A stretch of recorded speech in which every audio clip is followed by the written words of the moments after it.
Você confia em seus amigos? Quantas vezes já saiu com eles sozinha em uma noite de diversão, sem imaginar o que se passava em suas mentes? No caso de hoje, vamos contar a história de uma garota de apenas 15 anos que passou uma noite de horror e sofreu os piores tipos de agressão que uma mulher pode sofrer. O pior de tudo é que essa jovem inocente fora vítima daqueles que considerava seus melhores amigos. Olá, pessoal! Bem-vindos ao canal Casos Criminais. Hoje eu vou contar para vocês. Olá, pessoal! Bem-vindos ao canal Casos Criminais. Hoje eu vou contar para vocês o caso de Corey Ann Cervantes. Mas antes de começar, considere se inscrever no canal se você for novo por aqui e gosta de acompanhar casos sobre crimes reais e misteriosos. Temos vídeos novos e inéditos como esse toda semana, então ative o sininho para não perder nenhuma notificação sempre que tiver um vídeo novo.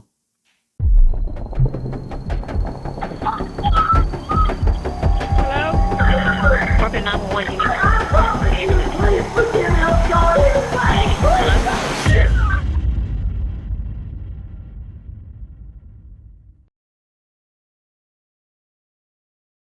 Corey Ann Cervantes nasceu no ano de 1998 no estado da Califórnia, mas ainda jovem se mudou para Houston, capital do Texas. Em 2014, Corey Ann tinha 15 anos e cursava o segundo ano do ensino médio. Ela vivia em uma casa modesta, porém confortável ao lado de seus pais e 2 irmãos. Colegas de classe a descreveram como uma garota extrovertida que gostava de confraternizar com os amigos e tirar fotos.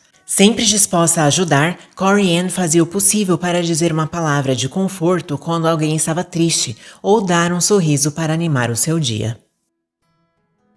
Resumindo, ela era uma pessoa do bem e nunca faria nada para machucar aqueles que amava. Por esse motivo, quando Corey Ann não apareceu no colégio no dia 5 de fevereiro de 2014, seus professores e colegas logo suspeitaram de que algo não estava certo.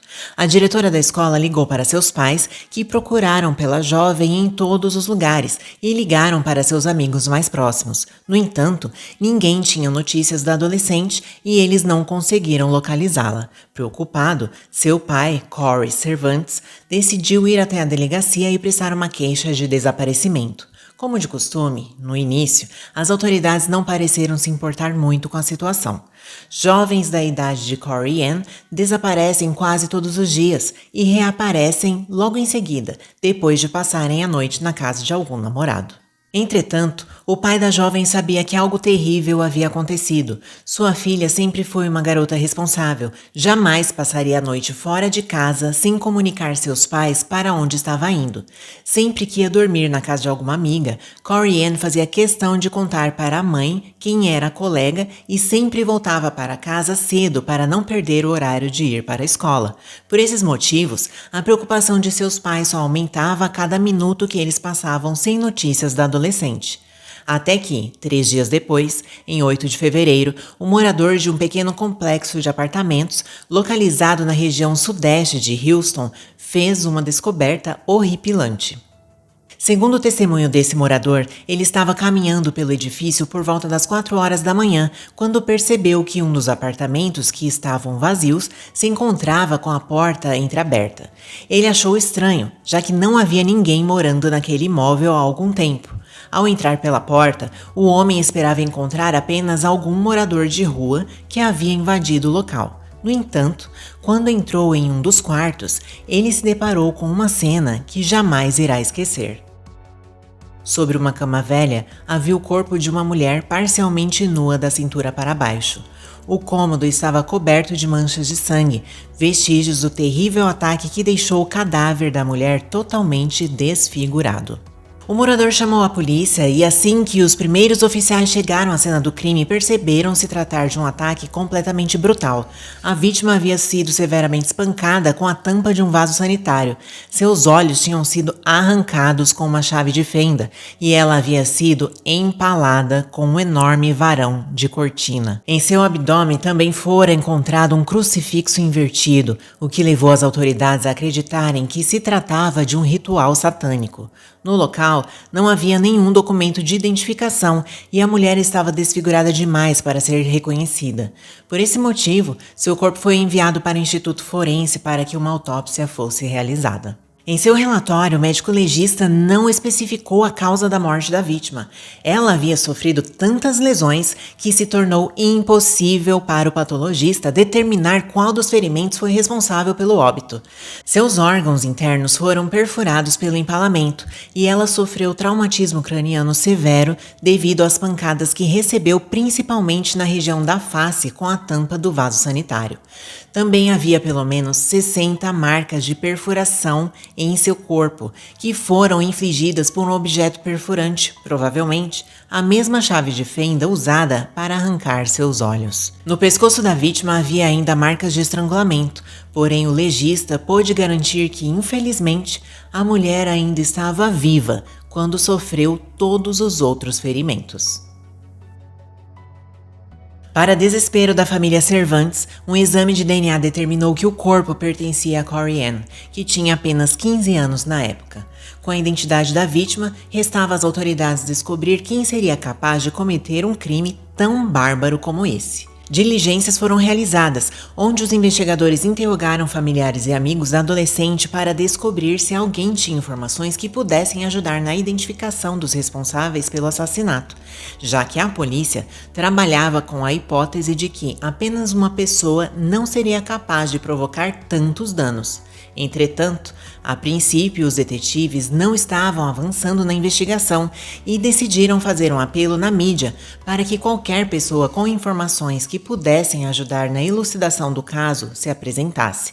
Foi então que o pai de um adolescente, chamado José Reyes, ligou para o 911 alegando que seu filho era o responsável pelo terrível assassinato. Na delegacia, José Reyes, de apenas 16 anos, contou aos detetives, com um sorriso no rosto, tudo o que aconteceu na noite de 4 de fevereiro de 2014. Ele e seu melhor amigo, Vitor Alas, de 15 anos, fizeram amizade com uma mulher de meia idade que morava em um apartamento perto de suas casas.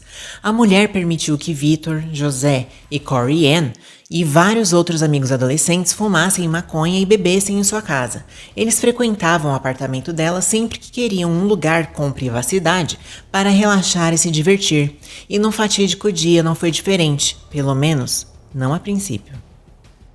Os 3 adolescentes se conheceram na escola e Vitor e Corey Ann eram muito próximos. Eles planejaram uma noite divertida no apartamento da mulher. Antes de ir até lá, os adolescentes tomaram algumas pílulas de Xanax para ampliar seus sentidos. Vitor e José estavam familiarizados com a droga e seus efeitos, mas Corey Ann nunca havia experimentado o medicamento ansiolítico antes. Ela ficou muito intoxicada depois de combiná-lo com álcool e maconha, chegando ao ponto de ficar tão alterada que mal conseguia falar e andar sem a ajuda de seus amigos. Então, a proprietária do apartamento concordou que ela poderia passar a noite lá. Corey Ann e Vitor entraram no quarto e, de acordo com Vitor, a dupla começou a fazer sexo consensual. José então bateu na porta, mas a dona do apartamento ficou chateada porque os meninos estavam no quarto e pediu que todos saíssem. Nesse momento, o trio deixou o local e decidiu ir para um apartamento vago que ficava a um quarteirão de distância. Chegando lá, eles entraram no quarto e, ainda de acordo com Vitor, os 3 fizeram sexo consensual. Tudo parecia estar indo bem, até que Vitor e José começaram a atacar Corey Ann. Ela tentou fugir, mas foi atingida na cabeça por um dos adolescentes com a tampa do vaso sanitário, aproximadamente 15 vezes, deixando seu rosto completamente desfigurado.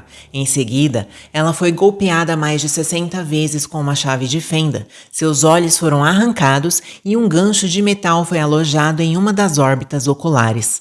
Não satisfeitos com todo o horror que já haviam praticado, esses seres então empalaram Corey Ann com 2 varões usados para pendurar cortinas, causando enormes danos ao fígado e aos intestinos da jovem.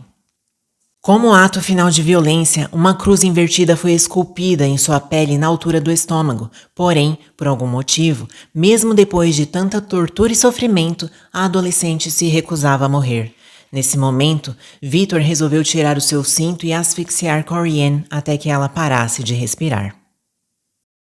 Os dois adolescentes foram indiciados e presos pelo assassinato. Victor Alas rapidamente deu uma declaração à polícia e disse apenas que ele e Corey Ann fizeram sexo consensual enquanto José Reyes esperava no armário do apartamento. Ele admitiu que sufocou Corey Ann brevemente com um cinto, mas o removeu deixando-a ofegante, e negou ter causado quaisquer outros ferimentos ou ter participado de sua morte. Victor acusou José de cometer todo o ato brutal, dizendo à polícia que quando José começou a atacar Corey Ann, isso o assustou e ele foi para a cozinha.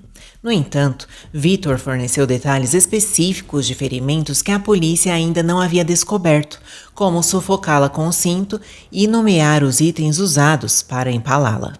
No julgamento de Victor, um médico legista de Houston testemunhou que Corey Ann morreu de múltiplas forças contundentes e ferimentos cortantes.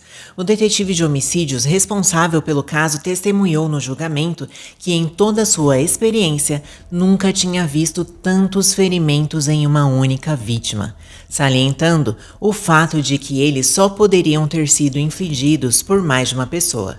Em seu testemunho, Victor acabou confessando sua participação no crime, mas disse que foi coagido por José o tempo todo. Segundo Victor, os adolescentes queriam entregar sua alma ao diabo e fazer aquilo com Corey Ann era a única maneira de terem êxito e satisfazer o Senhor das Trevas. Victor foi condenado à prisão perpétua e está atualmente cumprindo pena em um presídio do Texas. Após o assassinato, José contou a duas pessoas detalhes explícitos sobre como seu amigo e ele mataram Corey Ann, e uma dessas pessoas contou ao pai do adolescente o que ele havia feito. Essa pessoa testemunhou em seu julgamento e diz que José sorriu e parecia estar se divertindo enquanto narrava os atos horríveis. Ele confessou o assassinato durante o julgamento, explicando que estava apenas fazendo o que o diabo lhe disse para fazer. José sorriu para as câmeras e, em certo momento, debochou dos familiares de Corey Ann. Enquanto estava na prisão aguardando o julgamento, José escreveu uma carta para sua família dizendo: "Ele estava lá, olhando para mim e Victor. É tudo de bom. Eu estava doente enquanto apunhalava aquela cadela 60 vezes. É o que o diabo pediu." Essa carta foi lida aos jurados durante o último dia de julgamento. Logo, eles não precisaram de muito tempo de deliberação para condenar José Reyes à prisão perpétua. A promotoria expressou seu desejo de pedir a pena de morte para os dois culpados pelo covarde homicídio de Corey Ann Cervantes. Porém, por não terem alcançado a maioridade penal, as leis do estado do Texas não permitem tal condenação. De qualquer maneira, na saída do tribunal, o pai da vítima expressou seu sentimento de alívio após as condenações. Felizmente, esses monstros ficarão atrás das grades até apodrecerem e não serão capazes de machucar outra garota inocente, declarou ele. Mas e vocês, já conheciam esse caso? Não esqueçam de deixar suas opiniões, sempre com respeito, nos comentários. Obrigada por assistir até aqui. Nos vemos no próximo vídeo.